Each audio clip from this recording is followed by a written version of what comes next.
अगर आप Facebook marketer हैं या फेसबुक मार्केटिंग सीखने जा रहे हैं तो ये वीडियो आपके लिए बहुत ज़्यादा स्पेशल होने वाली है। बहुत से लोगों को मालूम नहीं होता कि हमें क्लाइंट से किस तरह से चार्ज करना चाहिए, कौन सा प्राइसिंग मॉडल हमें यूज़ करना चाहिए क्लाइंट से डील करने के लिए। बहुत से लोग कन्फ्यूज़ रहते हैं जिसकी वजह से वो प्रॉपर एक डीलिंग नहीं कर सकते, उनको प्रोजेक्ट जो है वो नहीं मिलता। तो ये वीडियो उनके लिए है, उनको समझ आ जाएगी कि किस तरह से जो है हमने प्राइसिंग मॉडल हमने सेट करना है अपने एक्सपर्टीज़ के मुताबिक। किस तरह से जो है हमने क्लाइंट के साथ डील करना अपने प्राइसिंग को लेके। तो ये वीडियो आपने अंत तक देखना, कोई पॉइंट आपने मिस नहीं करना। अगर आप इस चैनल पे न्यू है, इस चैनल को आपने सब्सक्राइब कर देना है, इस वीडियो को आपने लाइक कर देना और शेयर कर देना है। तो इस वीडियो को आपने अपने ग्रुप्स में अपने फ्रेंड के साथ लाज़मी शेयर करना है जो कि फेसबुक मार्केटिंग सीख रहे हैं या सीखने जा रहे हैं। चलें वीडियो स्टार्ट करते हैं। देखिए 2 प्राइसिंग मॉडल हैं जो कि फ़ॉलो किए जाते हैं, एक फ़िक्स कॉस्ट है और एक एड स्पेंड है फेसबुक मार्केटिंग में।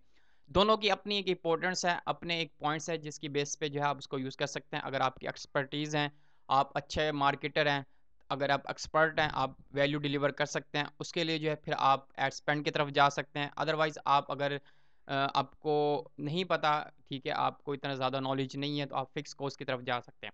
अब मैं आपको इनके ड्रॉबैक्स बता देता हूँ कि ड्रॉबैक्स क्या होते हैं। देखें, अगर आप फ़िक्स कॉस्ट रखते हैं, तो इसमें जो है आप भी सिक्योर रहते हैं और आपका क्लाइंट्स भी एक सैटिस्फैक्शन में रहता है कि मेरा जो काम कर रहा है, उसने एक फ़िक्स कॉस्ट मेरे से लेनी है, ठीक है? और उसके बदले वो हो सकता है कि मुझे अच्छा रिज़ल्ट प्रोवाइड कर दे या हो सकता है कि मुझे उससे 7 7 टाइम्स मोर या 10 टाइम्स मोर मुझे रिज़ल्ट अचीव हो जाए।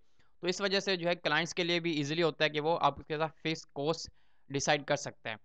मोस्टली लोग जो हैं वो आते हैं आपसे काम करवाने, लेकिन वो एड स्पेंड की बेस पे काम करना चाह रहे होते हैं आपके साथ, लेकिन इसमें मार्केटर का नुकसान है। देखें, अगर आपने एड स्पेंड की बेस पे काम करना है अपने क्लाइंट के साथ, तो आपने एक कंडीशन रखनी है कि उनका बजट जो है एडवर्टाइजिंग बजट, तो उनका 4 लाख या 5 लाख होना चाहिए पर मंथ, ठीक है?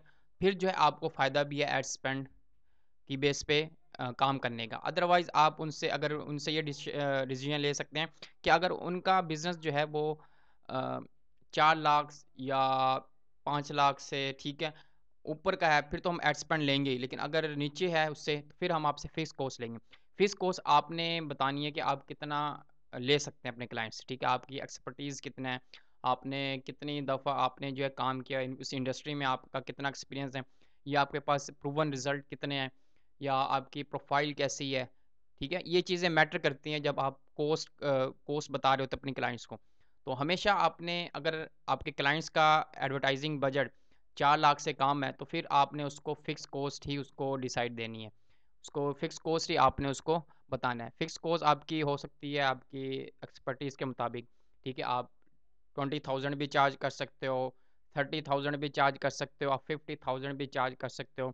तो ये डिपेंड करता है आपकी एक्सपर्टीज़ पे और आपके क्लाइंट्स के पे भी, ठीक है? कि वो कितना काम आपके पास लेके आ रहा है। तो ये पर मंथ की बेस पे आपने उससे डिसाइड करना है कि अगर आप पर मंथ में इतना बजट आप लगाते हैं, तो मैं इतना आपसे चार्ज करूँगा। तो बजट को आपने देखना है, उसके काम को देखना है, उसके काम की इम्पोर्टेंस को देखना है, ठीक है? उसके देखना है कि उसके काम की क्या वैल्यू है, कितना आप उसको रिज़ल्ट प्रोवाइड दे सकते हो, ये भी आपने देखना है।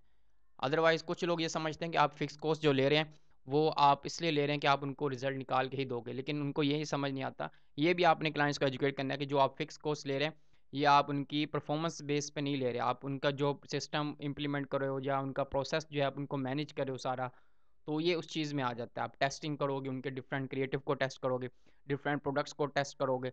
इनका आप जो टाइम लगा रहे हो, आप उसके चार्ज ले रहे हो एज़ अ फ़िक्स कॉस्ट, ना कि आप उनकी जो रिज़ल्ट निकाल के देगा, आप उसकी बेस पे आप उनको एक गारंटी दे रहे हो कि मैं आपको रिज़ल्ट निकाल के दूँगा अगर आप मुझे फ़िक्स कॉस्ट देते हो। तो ऐसे आपने कभी भी डील नहीं करनी। तो उम्मीद है आपको समझ आ गया कब आपको जो है फ़िक्स कॉस्ट लेनी चाहिए, कब आपको एड स्पेंड परसेंटेज लेनी चाहिए।